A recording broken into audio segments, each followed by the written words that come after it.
et qui, dans un ouvrage que je suis absolument incapable de dire le nom ne parlant pas allemand, et donc vous voyez comme c'est compliqué, mais il définissait la bioéthique comme l'éthique des relations entre l'homme et le vivant, et que c'était fondé sur l'impératif bioéthique qui était de respecter fondamentalement chaque être vivant comme une fin en soi et de le traiter en conséquence dans la mesure du possible. Ça, c'était en 1927. Cependant, ce terme était tombé, enfin, je ne pense pas qu'il ait été très connu à l'époque. Il a semblé être redécouvert par Potter en 1971 et il définissait la bioéthique comme la science de l'équilibre entre l'homme et la nature, un pont pour l'avenir de l'humanité. Diapo, s'il vous plaît. Revenez en arrière d'une diapo, s'il vous plaît. Vous êtes allé trop vite, oui. Alors, oui, c'est bon. Diapo suivante. Alors, on peut se demander, est-ce que, justement, cette notion de bioéthique, qu'est-ce qu'elle devient? Est-ce qu'elle est, comment dire, elle est partie prenante de notre vécu, de nous, Africains? Nous reviendrons après sur l'évolution du terme, mais à l'heure actuelle, il y a un certain nombre d'éthiciens, de philosophes, en tout cas d'Africains, qui s'interrogent et qui même remettent en question l'universalité de la conception occidentale de la bioéthique. Certains remettent en question tout simplement parce que, certaines fois, le concept d'autonomie, tel qu'il est conçu au niveau de l'individu, au niveau de l'Occident, ne reflète pas forcément, ne recoupe pas forcément les réalités de nos communautés, les réalités de notre vécu. Et il y a un plaidoyer de plus en plus pour ce qu'on intègre des concepts qui pourraient être tels que Ubuntu, ou Maya, ou Nitl. Je reviendrai sur ça parce que Ubuntu, ça pourrait se traduire par l'humanitude ou la vie en harmonie. Cette notion d'humanitude, c'est une notion d'interdépendance des êtres humains entre eux et qui se caractérise par une recherche permanente de rapports non conflictuels, apaisés, tendant vers un consensus avec les autres. Mais d'un autre côté, il y a aussi le fait de prôner une coexistence harmonieuse entre les êtres vivants et l'environnement, dans le sens le plus large du terme. Mais si on revient au concept d'Ubuntu, c'est quoi dans la langue zoulou, ils disent, et je le lis parce que je ne le retiens jamais puisque je ne suis évidemment pas zoulou, Ubuntu, Ngubuntu, Ngabantu. Et ça veut dire, je suis parce que nous sommes. Je me définis à travers vous. Mais ça revient aussi à notre concept Olof, Nit, Nitay, Garabam. Là, nous, on connaît. On dit que l'homme est le remède de l'homme. On ne peut pas se réaliser sans les autres. Donc ce concept-là, il va un peu en déphasage avec le concept d'autonomie individuelle et des fois, ça pose problème, nous-mêmes, dans l'application parfois de l'éthique. Diapo suivante. Mais revenons au concept d'évolution, à l'évolution du concept de bioéthique. En fait, il s'est développé surtout à travers les sciences biomédicales, avec certains auteurs qui définissent la bioéthique exclusivement dans le domaine médical. Par exemple, David Roy disait que c'est l'étude des comportements désirables, souhaitables, dans les interventions médicales et biomédicales dans la vie humaine. D'autres élargissent la portée. Par exemple, Gilbert Autois dit il s'agit de questions à dimension éthique, suscitées par la montée en puissance des interventions technoscientifiques dans le monde vivant, mais surtout, mais pas exclusivement, les êtres humains. Donc c'est quand même toujours technocentré. Mais cette focalisation sur les sciences biomédicales a eu pour conséquence, à un moment donné, vraiment une séparation par rapport au concept de bioéthique, et ça a poussé certains qui s'intéressaient à d'autres domaines, par exemple, à créer l'éthique environnementale. Diapo, s'il vous plaît. Et donc, la prise de conscience des enjeux environnementaux et l'avènement du concept de développement durable ont induit un rapprochement entre les deux approches de la bioéthique. D'autant plus qu'en 2005, quand on se rapporte à la Déclaration universelle de la bioéthique et les droits de l'homme, l'article 1 disait que cette déclaration traite des questions d'éthique posées par la médecine, les sciences de la vie et les technologies qui leur sont associées, appliquées aux êtres humains, en tenant compte de leurs dimensions sociales, juridiques et environnementales. Donc, ce n'était peut-être pas aussi large que les premières définitions, mais quand même, ça élargissait au-delà du domaine biomédical. De plus en plus, quand même, on assiste à un retour aux origines du mot bioéthique en élargissant le concept pour inclure les êtres humains ainsi que tous les autres êtres vivants et leurs relations avec les écosystèmes. Et là, maintenant, on parle de Global Ethics, qu'on traduit par bioéthique globale. Et si vous regardez à la diapo suivante, donc celle-là, le document fait par l'OMS et qui s'intitule, et j'ai pris le titre de document parce que justement je voulais qu'on en parle, la bioéthique à l'UNESCO, faire de la bioéthique l'affaire de tous.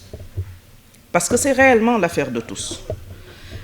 Ils définissent la bioéthique comme une analyse des questions éthiques soulevées par les sciences de la vie, les technologies et leurs applications, la médecine et les politiques de santé. C'est une réflexion qui prend en compte tous les champs affectés par les avancées scientifiques, touchant les êtres humains dans leurs dimensions sociales, juridiques et environnementales. Donc là, vous voyez qu'on n'est plus que uniquement dans le domaine médical, parce que là aussi, on revient dans l'interdépendance.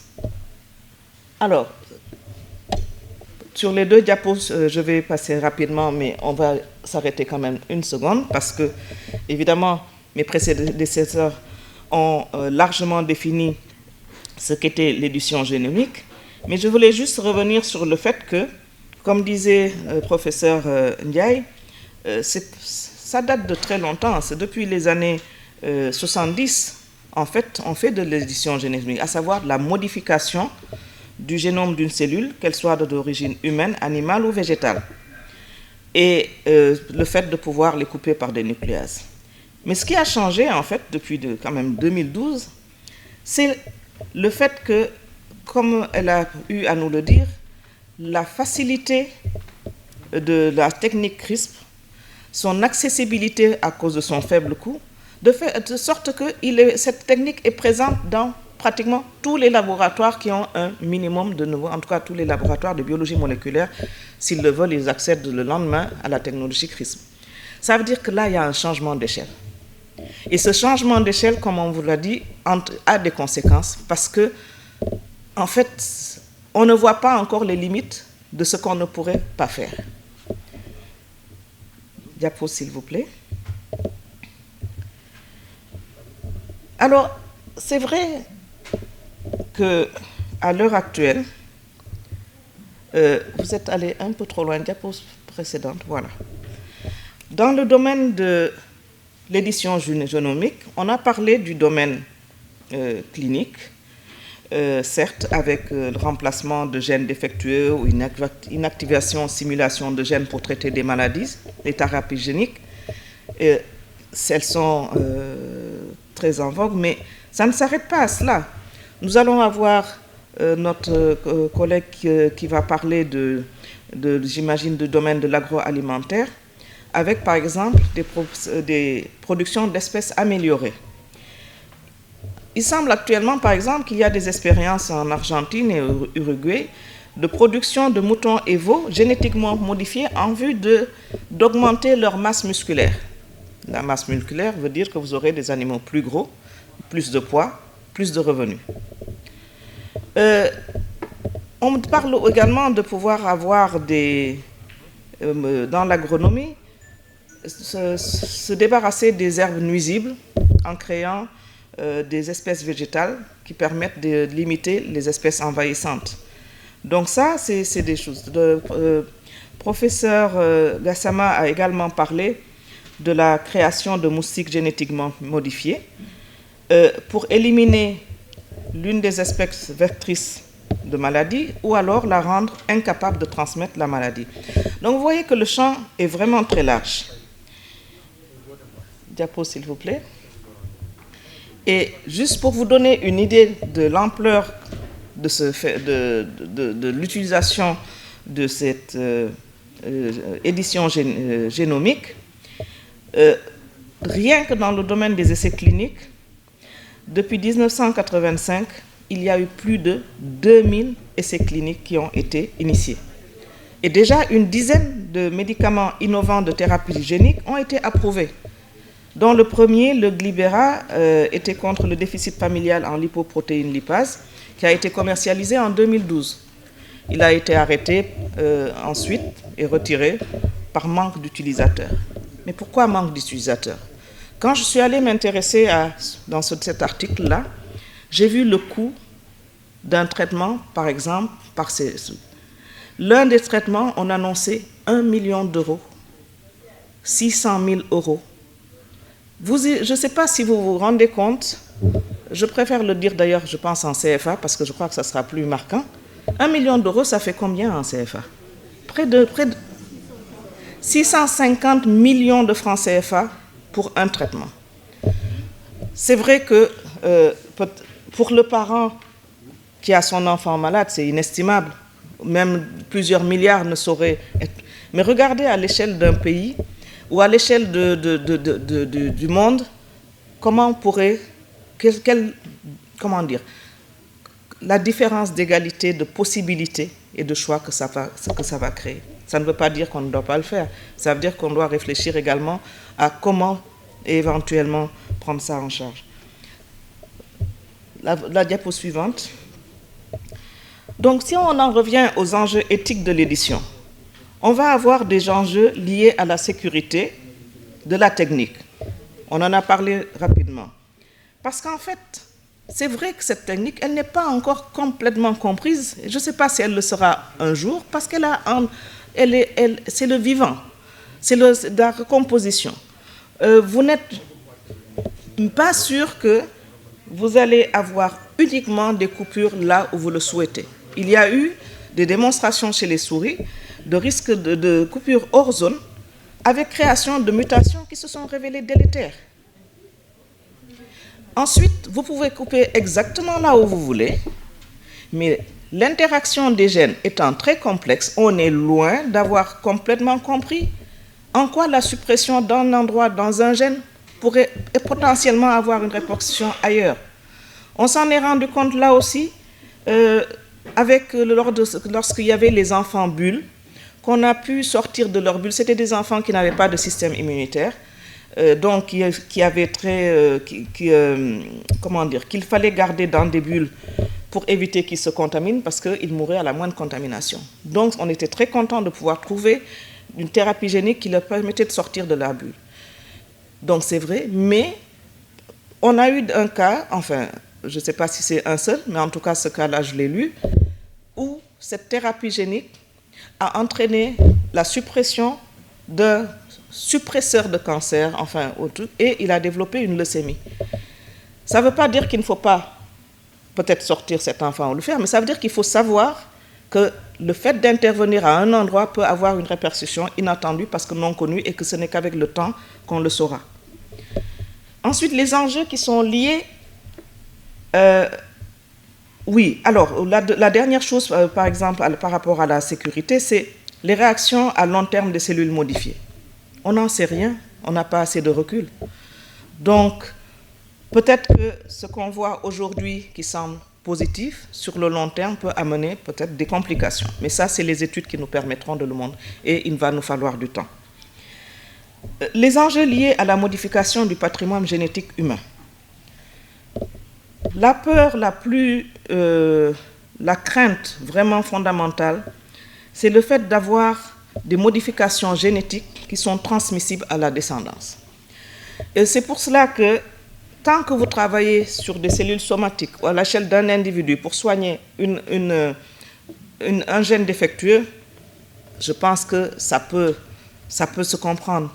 Quand vous commencez à vouloir travailler sur les cellules germinales, là, il y a problème.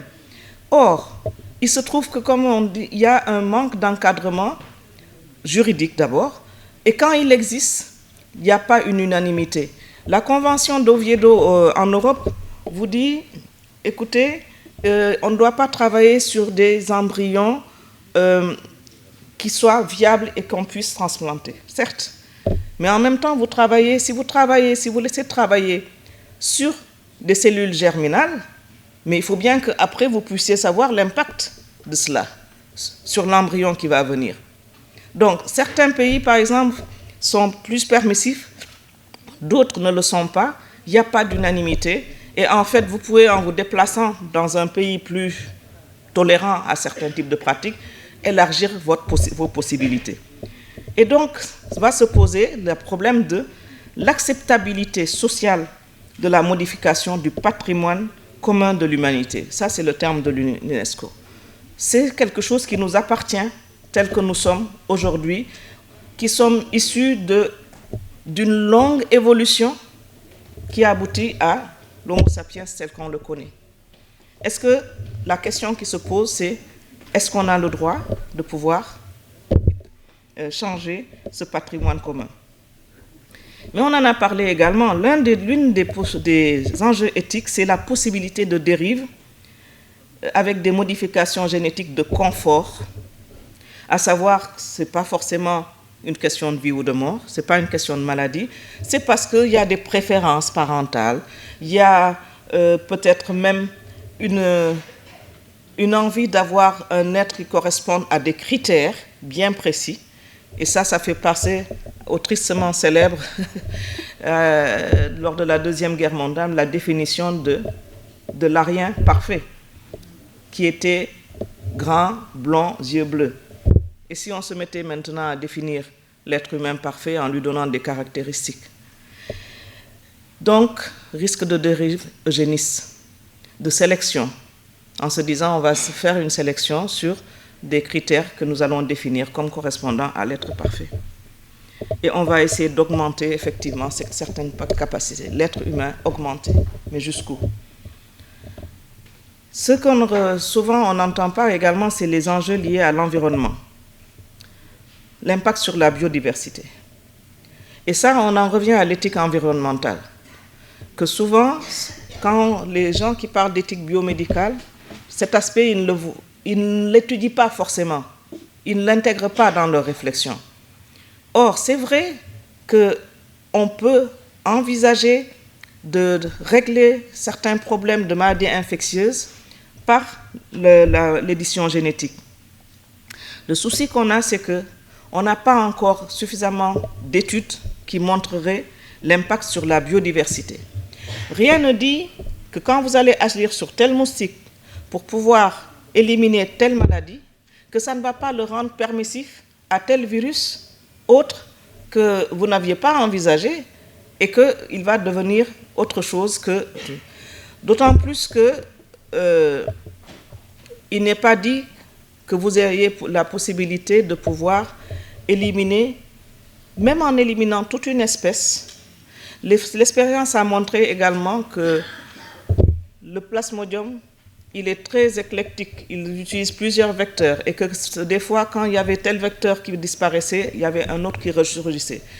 Donc, si on dit qu'on va éliminer Anopheles gambier et qu'on se rend compte que finalement, le vecteur, le paludisme se transmet par Anopheles funestus, ah bon, on va éliminer également funestus. Et s'il passe à un autre, est-ce que finalement, il faut éliminer tous les moustiques? Quand on les élimine, tous les moustiques, est-ce qu'on ne touche pas dans l'ensemble de la chaîne alimentaire à un autre animal qui avait un équilibre et qui va poser problème? Donc, ça, c'est des études de longue haleine qu'il va falloir pour pouvoir quand même avoir des réponses. Et ce qu'on ne sait pas également, c'est quand il y a échappement. S'il y a échappement et mélange avec la faune sauvage, qu'est-ce que ça va donner? On a eu des études sur les saumons, les élevages de saumons qui étaient avec des gènes modifiés pour avoir une croissance en 1 an au lieu de 3 ans. Et donc, comme en Europe ou ailleurs, le saumon est très apprécié, ça permettait de pouvoir... Sauf que parfois, ils s'échappaient et ils se retrouvaient dans les océans. Et on s'est rendu compte qu'il y avait des brassages avec les saumons sauvages, avec possibilité justement d'amener une surproduction. Un élément qui devait croître en 3 ans, 4 ans, Si vous le mélangez avec un élément qui, dans votre bassin restreint, se mélange 2 fois, enfin, se multiplie 10 fois plus vite, vous le récoltez et vous le vendez. Mais s'il se retrouve en surproduction dans l'élément naturel, qu'est-ce que ça devient pour les autres? Donc, c'est des enjeux. Maintenant, les enjeux sociaux et économiques, c'est qu'il faut en permanence penser aussi à l'augmentation des inégalités. Et les dérives hégémoniques, à savoir des personnes qui s'accaparent de choses. Ce n'est pas récent, hein, ce n'est pas nouveau. On a vu avec les OGM que parfois, il peut y avoir des pays entiers qui se retrouvent sous la coupe d'une grosse industrie, parce que tout simplement, les graines qu'elles doivent semer sont uniquement des graines qui ont été modifiées et qui appartiennent à une seule industrie. Ça veut dire que vous pouvez vous retrouver, si vous ne faites pas attention, à avoir peut-être le monde entier sous la coupe de quelques industries qui auront les brevets pour pouvoir semer telle ou telle espèce. Mais il ne s'agit pas seulement de l'agriculture, ça c'est le domaine de l'agriculture. Mais dans le domaine justement des gènes de maladies, on a parlé tout de suite des gènes BCR-A1 et 2. Il faut que vous sachiez que ça a posé, jusqu'à présent, je crois que ce n'est pas fini, ces médias, l'affaire, j'ai oublié le nom de la société, toujours est-il qu'ils ont, comment dire, fait la séquence de ce gène, ils l'ont breveté, et après, vous ne pouviez plus avoir la possibilité même de fabriquer un test. Tout ce que vous faisiez qui touchait ce gène, il fallait payer. Ça veut dire que si ici on veut mettre en place, et c'est très possible de le faire, un test diagnostic basé sur des gènes BCR2, si vous ne payez pas les royalties, vous ne pouvez pas le faire.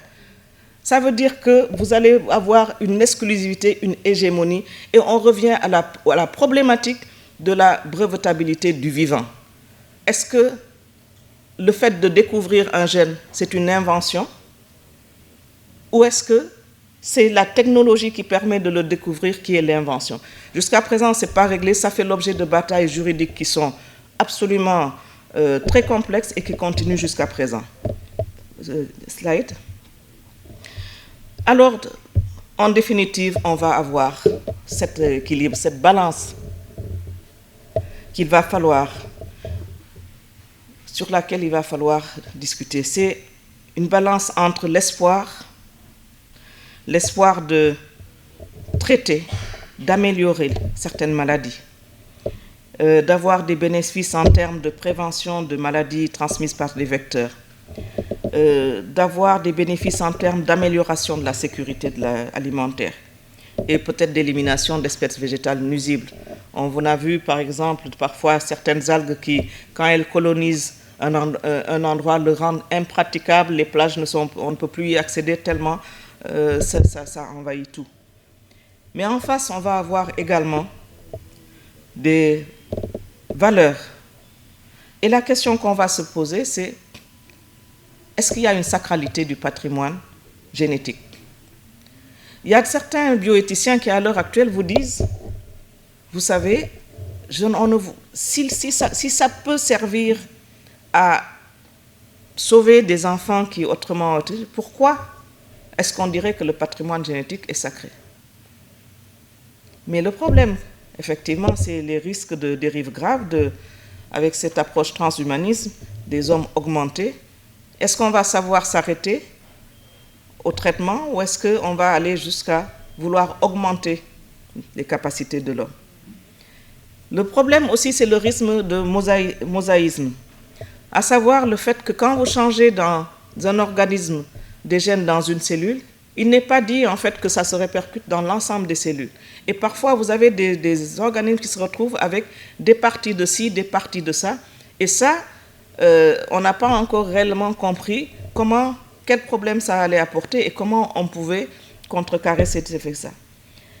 Là, j'avais déjà parlé de l'augmentation des inégalités avec le brevetage de gènes, mais aussi le risque de disparition d'espèces et des impacts qui sont irréversibles sur la biodiversité. Parce que le problème, il est là. C'est que parfois, pourquoi, effectivement, je comprends qu'on puisse demander de ralentir le rythme, c'est que il y a pour certains types d'interventions, ce sera l'irréversibilité. On ne pourra pas forcément revenir en arrière. Diapo. Et donc la question, c'est qui doit faire ces choix? En définitive, à quel moment on dit qu'on va passer le pas pour ceci et pas pour cela? Parce qu'il ne s'agit pas uniquement d'évaluer la balance bénéfice-risque pour chacune des potentielles applications de ces techniques d'édition génomique. Il y a un changement en fait de paradigme où nous, en tant qu'éthiciens, en tout cas pratiquant l'éthique dans le cadre de la recherche en général et appliquant un petit peu les grandes lignes concernant l'éthique, à savoir l'impact, la balance bénéfice-risque pour l'individu. Mais là, pour cette intervention, il ne s'agit pas de l'individu tout seul, il fait partie d'un ensemble qui est l'humanité, qui est une population. Donc, une intervention sur tel type de personne et qui passe à la descendance va avoir un impact au-delà de cette personne même.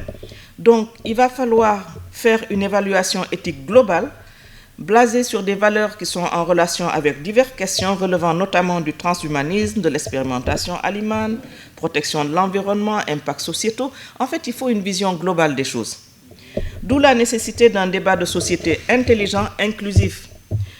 Ça veut dire des scientifiques, mais de différents domaines, que ce soit la biologie moléculaire, les sciences médicales, les sciences animales, les sciences sociales, l'écologie, mais à côté des scientifiques, et c'est pour ça que tout à l'heure j'ai entendu, il faudra que les scientifiques et les régulateurs se penchent.